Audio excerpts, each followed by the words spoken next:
Kemarin kan ada ribut-ribut apa thrifting. Gua nggak peduli thriftingnya, pokoknya yang baju bekas ilegal masuk kita tutup.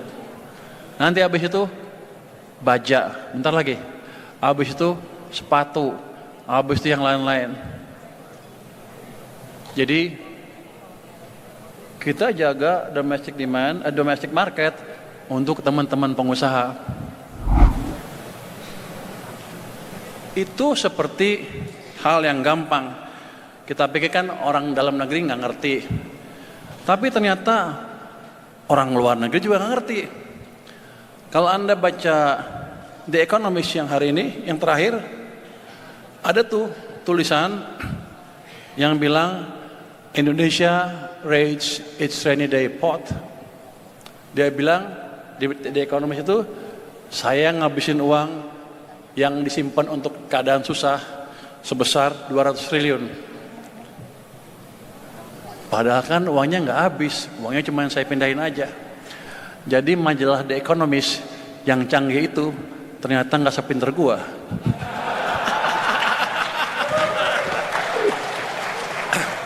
Jadi gini, kalau saya aktifkan, ini kalau Anda baca yang hari ini, Pak Tantoy baca betul deh, dibilang saya salah, saya ini, gue bilang dasar majalah bego. Oh iya, ya dong, kan dia banyak ekonominya kan harusnya. Ternyata emang dugaan saya betul, dia nggak sebentar saya. Jadi, kalau saya hidupkan dua-duanya ekonomi, fiskal, moneter dengan ini mesinnya dua tumbuh, saya pikir 6 sampai 6,5 bisalah. Nanti Anda akan mendapatkan keadaan ekonomi yang beda dibanding sebelumnya. Tapi itu belum cukup kalau untuk menciptakan pertumbuhan ekonomi yang berkesinambungan. Iklim investasi kita masih berantakan, betul kan? One stop service, tapi nggak kelar-kelar. Boleh ngomongin nggak ya? Kalau nggak kita udah lari ekonominya, investasi udah ngebut. Sekarang kita sama Vietnam kalah, sama Thailand kalah, sama Singapura kalah, sama Malaysia kalah dalam hal menarik investasi. Kemarin Nvidia baru pilih Johor dibanding Indonesia. Kita kalah, kita mesti betulin. Gimana cara memperbaiki iklim investasi? Orang kan bilang, oke, Pur, kau perbaiki di atas kertas, undang-undangnya gimana ini? Ya, kalau di atas kertas, semuanya pasti bagus. Kalau saya panggil anak buah saya di Kementerian Keuangan, ada hambatan enggak? Enggak ada, Pak. Keluhan ada? Enggak ada, Pak. Tapi investasi enggak masuk. Kalau saya tanya pelaku bisnis, gimana? Kusut katanya, gitu kan? Jadi saya usulkan ke Menko Perekonomian, Pak Menko, kita buat task force untuk debottlenecking. Pak Menko setuju, Pak Presiden setuju, jadi sudah dibuat task force-nya, sudah di launch. Ada 3 task force di situ, ada 3 pokja, 1, 2, dan 3. Yang penting yang kedua adalah pokja debottlenecking. Di situ bapak-bapak, ibu-ibu, para pelaku bisnis, kalau ada hambatan di bisnis Anda bisa lapor dan kami akan sidangkan seminggu kemudian. Saya udah memutuskan mengalokasikan waktu 1 hari penuh untuk memimpin sidang debottlenecking. Kenapa saya sok berani? Saya pernah punya pengalaman debottlenecking di Menko sebelumnya, di Menko Perekonomian, Maritim, dan Polhukam, 3 Menko. Saya wakil ketua tim debottlenecking sama Pak Yasona Lawli ketuanya. Kita dari 2016 sampai 2019 menyelesaikan 193 kasus investasi berhubungan dengan investasi sebesar 894 triliun rupiah. Cuman kita nggak pernah ke media. Makanya investasi kan dipindah ke maritim. Karena kita jago. Ke depan kita akan perbaiki itu sehingga nanti iklim bisnis akan kita perbaiki secara bertahap langsung dari lapangan. Nanti dari situ kita betulin peraturannya. Bukan dari peraturan ke lapangan, dari lapangan ini ke peraturan nanti. Jadi teman-teman nanti kalau ada masalah bisnis lapor ke tempat saya, nanti saya umumkan besok mungkin lapornya kemana, nanti akan kita bereskan.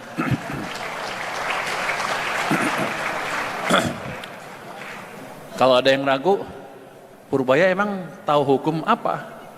Emang dia bisa jadi hakim? Saya udah menyidangkan mungkin 600 kasus, 600 sidang terus-terusan selama 3 tahun itu. Saya kemampuan hakimnya udah setingkat Abu Nawas. Dulu ada cerita, Abu Nawas disuruh meriksa oleh raja. Ini orang yang mana yang baik, yang mana yang nipu, yang mana yang enggak.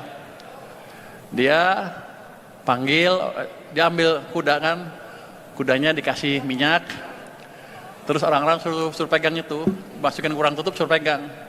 Yang bersalah nggak berani pegang, yang nggak bersalah dia pegang. Kan abis itu salaman dengan Abu Nawas. Dia tahu yang tangannya basah karena minyak, orangnya jujur, yang tangannya kering, itulah pendosanya. Kalau saya nggak gitu, saya nggak kasih minyak. Tapi dengan jalannya waktu, setiap selesai sidang kan salaman tuh. Mungkin 20 sidang udah tahu siapa yang bersalah, tangannya dingin. Yang nggak bersalah hangat. Lama-lama kita tahu, oh yang ini salah ini, saya punya anak buah polisi, oke lu periksa orang itu. Betul, dia yang bersalah. Jadi saya udah setingkat Abu Nawas.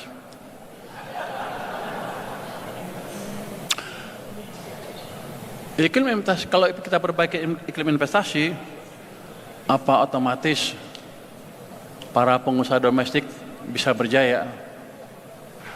Enggak. Kalau kita tidak lindungi pasar domestik kita. Saya selalu bilang kan, kita nggak usah takut dengan global uncertainty. Kenapa? Tiap tahun selalu ada global uncertainty, nggak bisa kita kendalikan. Ngapain kita pusing-pusing? Kita fokus dengan domestic demand yang menyumbang ke ekonomi sekitar 90%. Kalau saya jaga domestic demand, maka ekonomi kita nggak akan apa-apa walaupun global hancur. Anda pasti bilang, Purbaya tukang tipu. Enggak, saya nggak nipu. Anda lihat tahun 2009, 2008, 2009 ketika ada global financial meltdown, negara sekeliling kita, Singapura, Malaysia, Thailand, Korea, Jepang, Eropa, Amerika, semua tumbuhnya negatif. Kita tumbuh berapa? 4,6%. Hanya kita, Cina, dan India yang tumbuh positif pada waktu itu. Kenapa? Karena kita perhatikan domestic demand. Caranya apa? Kalau 1998 bunga naik, 2008-2009 bunga diturunkan, 9798 IMF kebijakannya kencangkan ikat pinggang. Sekarang kita waktu itu ya ekspansi fiskal. Jadi selama kita jaga domestic demand, ekonomi kita bagus. Tapi kalau domestic demand-nya dikuasai asing, buat apa? Yang untung ya pengusaha-pengusaha asing. Jadi langkah saya selanjutnya adalah apain? Saya jaga border kita dari barang-barang ilegal. Kalau kemarin kan ribut. Kemarin kan ada ribut-ribut apa? Thrifting. Gua nggak peduli thriftingnya, pokoknya yang baju bekas ilegal masuk kita tutup. Nanti habis itu baja, bentar lagi. Habis itu sepatu, habis itu yang lain-lain. Jadi kita jaga domestic demand, domestic market untuk teman-teman pengusaha. Tapi nanti kalau udah sukses, jangan lupa bayar pajak. Kan sama-sama senang. Jadi basically kita ingin tumbuh 6, 7, 8% nanti ke depan. Waktu Pak Prabowo bilang tumbuh 8%, target tumbuh 8%, semua orang kan ngetawain, ya nggak mungkin. Saya sih waktu itu belum di sistem ya, masih di luar. Saya bilang ya emang susah. Tapi kalau kita mau jadi negara maju, kita harus tumbuh double digit selama 10 tahun lebih. 8% masih belum double digit, tapi itu satu awal langkah ke arah sana. 8 masih terlalu rendah malah. Jadi langkah awal itu 8%. 8. Jadi dengan langkah ini saya harapkan tahun depan kita bisa tumbuh 6, tahun depannya lebih cepat lagi. Harusnya 4 tahun, 5 tahun lagi udah kelihatan tuh 8%-nya bisa kecapai apa enggak. Seandainya nggak capai 8%, dapat 7 juga udah lumayan. Tapi saya pikir dengan tadi strategi fiskal moneter jalan, mesin pemerintah jalan, mesin swasta jalan, domestic market dijaga dengan betul, iklim investasi diperbaiki, harusnya 8 enggak susah-susah amat. Balik, orang bilang Purbaya ini omong besar. Kalau Anda lihat di pasar modal, itu kan banyak analis-analis kan. Itu orang-orang pinter. The fact bahwa stock market bisa naik dengan cepat, kelihatannya mereka percaya, kayaknya Purbaya serius nih. Pak Prabowo serius. Jadi tumbuh 8% susah, tapi bukan angka yang mustahil kalau kita ajukan secara bertahap. Jadi fiskal, sektor keuangan, investasi dan iklim investasi diperbaiki. Apa lagi yang menarik? MBG. Apalagi Koperasi Merah Putih. Pasti Anda bilang, itu kebijakan ngawur. Kayak dewa mabuk tuh sana kesini. Kalau Anda lihat Sumitronomics ada 3 pilar. Pemerataan pembangunan, stabilitas yang tinggi, stabilitas sosial paling tinggi, dan laju pertumbuhan ekonomi yang tinggi. Yang dilakukan oleh Pak Prabowo adalah 2 pilar tadi, pemerataan dan stabilitas ekonomi. Karena dengan program-program yang langsung ke rakyat, kita bisa jalankan pemerataan dan stabilitas sekaligus. Tapi kalau pertumbuhannya terganggu, nggak stabil juga seperti kemarin. Awal September, itu keadaannya betul-betul membahayakan. Yang saya perbaiki adalah yang laju pertumbuhan ekonomi yang tinggi. Itu akan kita dorong terus ke depan supaya ekonominya semakin bagus, semakin bagus, dan Anda bisa berusaha lebih baik lagi ke depan. Mungkin itu pengantar dari saya. Terima kasih. Wassalamualaikum warahmatullahi wabarakatuh.